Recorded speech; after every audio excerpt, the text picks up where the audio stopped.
حضرت معاویہ صحابی ہیں، کاتب وحی ہیں، حضور کے برادر نسبتی ہیں، صالح ہیں، ام حبیبہ بہن ہے ان کی جو حضور کی زوجہ محترمہ ہے، ان کا مقام بہت بلند ہے، لیکن ہم انہیں خلفائے راشدین میں شامل نہیں کرتے، اس لیے کہ ان کا جو خلافت کو اختیار کرنا یا حکومت اختیار کرنا یہ قبائلی عصبیت کی بنیاد پر تھا، باہمی مشورے کی بنیاد پر نہیں تھا۔ لیکن 20 سال تک ان کا دور حکومت ہے اور کوئی خونریزی نہیں، کوئی غارت گری نہیں، کوئی اختلاف نہیں، کوئی بغاوت نہیں، کوئی جھگڑا نہیں، مدبر اس درجے کے تھے۔ اب آئیے آخری سٹیج آئی، حضرت معاویہ کو مشورہ دیا گیا، مغیرہ ابن شعبہ ایک بزرگ صحابی تھے، کہ دیکھیے جناب امیر، مسلمانوں میں اختلاف ہوا، 4.5 سال 5 سال خانہ جنگی رہی، اب اگر پھر معاملہ آپ کے انتقال کے بعد ایسے ہی چھوٹ گیا تو اختلافات ہوں گے، جھگڑے ہوں گے، مختلف دعوے دار سامنے آئیں گے، جنگیں ہوں گی، پھر دوبارہ جو ہے فساد ہو جائے گا،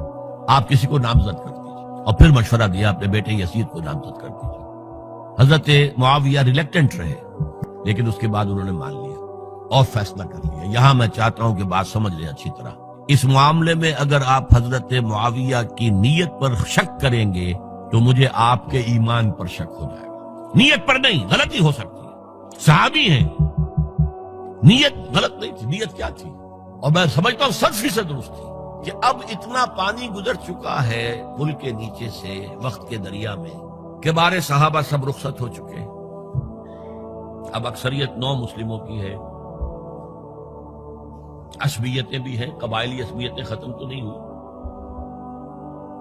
لہذا جب تک کوئی قبائلی عصبیت پیچھے نہیں ہوگی حکومت کے، حکومت نہیں چل سکے گی۔ یہ ابن خلدون کا لفظ ہے، عصبیت، کوئی چیز جو جوڑے آپ کو۔ تو دینی عصبیت اب کمزور پڑ گئی ہے، اس لیے کہ حضور نے جن کو تربیت دی تھی وہ اب گئے، اکثر و بیشتر گئے۔ اب اگر ایسے ہی چھوڑ دیا گیا اور کوئی قبائلی عصبیت پشت پر نہ آئی تو پھر خانہ جنگی ہوگی، 5 سال تک ہوئی۔ اس بنا پر انہوں نے اسے صحیح سمجھا۔ آپ اختلاف کر سکتے ہیں، صحابہ کی رائے سے اختلاف ہو سکتا ہے، لیکن آپ ان کی نیت پر شک نہیں کر سکتے۔ بہرحال واقعہ کیا ہے تاریخی اعتبار سے کہ یہ 10ویں سال میں نامزد کر دیا یزید کو اپنے بعد خلیفہ کے لیے، ولی عہد۔ اس وقت تقریباً سب نے بات مان لی سوائے 5 افراد کے۔ وہ 5 افراد بہت اہم تھے، بہت اہم۔ ابو بکر اہم ترین آدمی تھے، ان کے بیٹے عبد الرحمن ابن ابو بکر۔ عمر نمبر 2 تھے، عبداللہ ابن عمر۔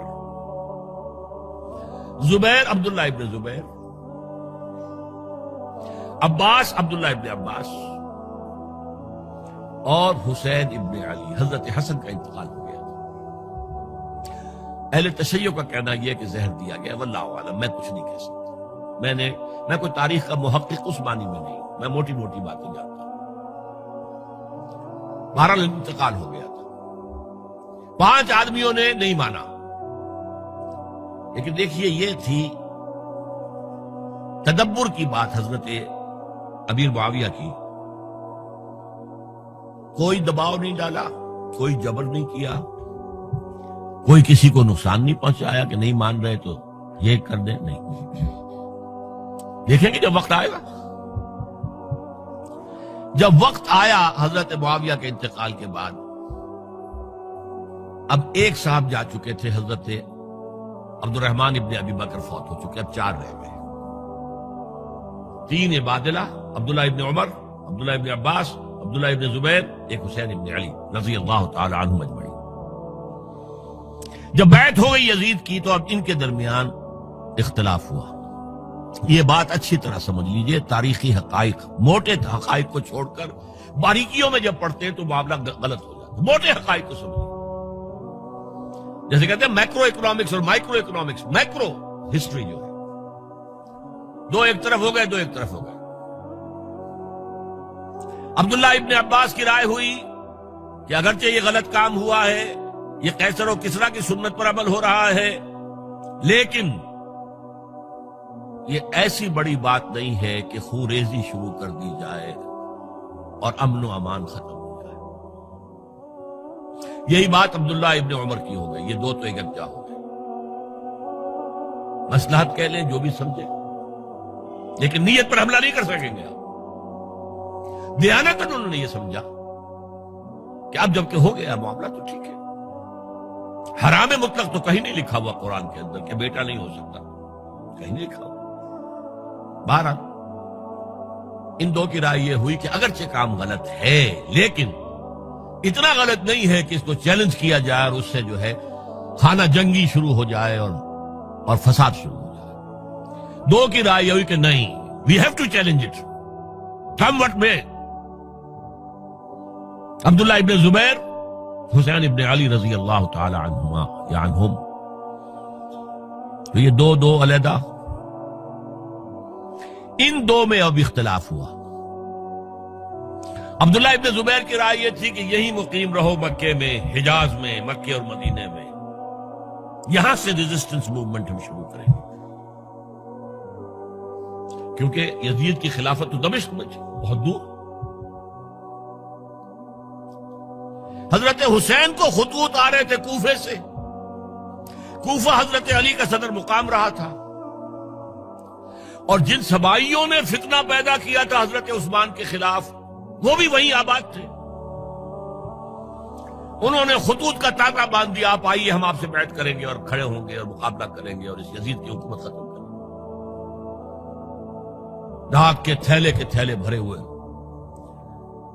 حضرت حسین نے فیصلہ کیا کوفے جانے کا، بہت روکا۔ عبداللہ ابن عباس بہت ان سے بزرگ تھے عمر میں، اور ویسے بھی ایک اعتبار سے نانا تھے، ایک اعتبار سے پردادا تھے۔ حضرت عبداللہ ابن عباس حضور کے چچا زاد بھائی تھے، تو نانا ہو گئے کہ نہیں؟ حضور نانا تھے کہ نہیں؟ اور حضور کے چچا تھے حضرت عباس، ان کے بیٹے ہیں۔ اس اعتبار سے حضرت علی رضی اللہ تعالیٰ عنہ کے کیا ہو گئے؟ چچا۔ بہرحال میں کچھ گڑبڑ کر رہا ہوں اس وقت۔ وہ دوڑتے جا رہے تھے کہ حسین خدا کے لیے مت جاؤ، خدا کے لیے مت جاؤ، یہ کوفی تمہارا ساتھ نہیں دیں گے، الکوفی لا یوفی، کوفی وفا نہیں کرتا وعدہ، اور خدا کے لیے اگر جانا ہے اپنے گھر والوں کو یہاں چھوڑ دو۔ بس حضرت حسین پر رضی اللہ تعالی عنہ جو ایک کیفیت تھی، انہوں نے سب باتوں کو نظر انداز کیا۔ وہاں ہزاروں لوگوں نے مسلم بن عقیل جو حضرت حسین کے نمائندے کی حیثیت سے پہلے گئے تھے، ان کے ہاتھوں پر بیعت کیا، وہ خطوط آ رہے تو اور بھی بات پختہ ہو گئی۔ ابھی راستے ہی میں تھے کہ پتہ چلا کہ ابن زیاد گورنر بن کر آیا ہے، اور اس نے جو وہاں پر تشدد کیا ہے اور ڈنڈا برسایا ہے، سب بیعت توڑ کے گھروں میں چھپ گئے، اور مسلم بن عقیل جو ہیں وہ بے یار و مددگار شہید بھی کر دیے گئے۔ حضرت حسین نے ارادہ کیا کہ واپس ہو جائے مدینے کی طرف۔ اب مسلم بن عقیل کے بیٹے جو ہیں، وہ عرب کی ایک غیرت ہے، ایک آنر جسے آج کل کہتے ہیں، ہم اپنے باپ کا بدلہ لیے بغیر نہیں جائیں گے۔ اور حضرت حسین کی شرافت اور مروت، یہ لوگ میرے ساتھ آئے تھے، میرا ساتھ دے رہے تھے، اب میں ان کا ساتھ کیسے چھوڑوں؟ بہرحال وہ حادثہ فاجعہ ہو کر رہا، اور اس میں سب سے بڑا سبب جو بنا ہے وہ میں چاہتا ہوں جس کی طرف کسی کی نگاہ نہیں گئی۔ افسوس یہ ہے کہ میرا اس پر جو کتابچہ ہے سانحہ کربلا، وہ آؤٹ آف پرنٹ تھا۔ کوشش تھی کہ آج یہاں وہ پیش کیا جاتا، مختصر ترین، لیکن آپ دیکھیں گے کہ کلیئر ہو جاتی ہے ہسٹری۔ دو کتابچے ہیں، شہید مظلوم، میرے نزدیک مظلوم ترین شہید حضرت عثمان رضی اللہ تعالی، اور سانحہ کربلا، بہت بڑا سانحہ، اس میں کوئی شک نہیں۔ حضرت حسین کا صبر اور مثابرت اور استقلال اور شجاعت، یہ مثالی ہے تاریخ کے اندر۔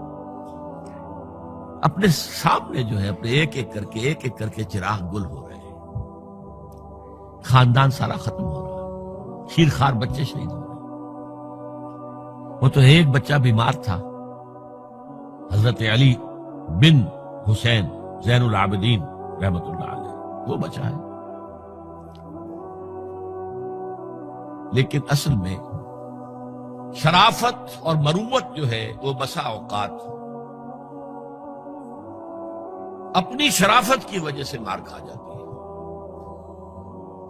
حضرت حسین سے میرے نزدیک یہ ایک اسٹریٹجک مسٹیک ہوئی کہ جب کوفیوں کا لشکر سامنے تھا تو وہاں کھڑے ہو کر ایک ایک کا نام لے گا، فلاں ابن فلاں کیا تم نے مجھے خط نہیں لکھا تھا؟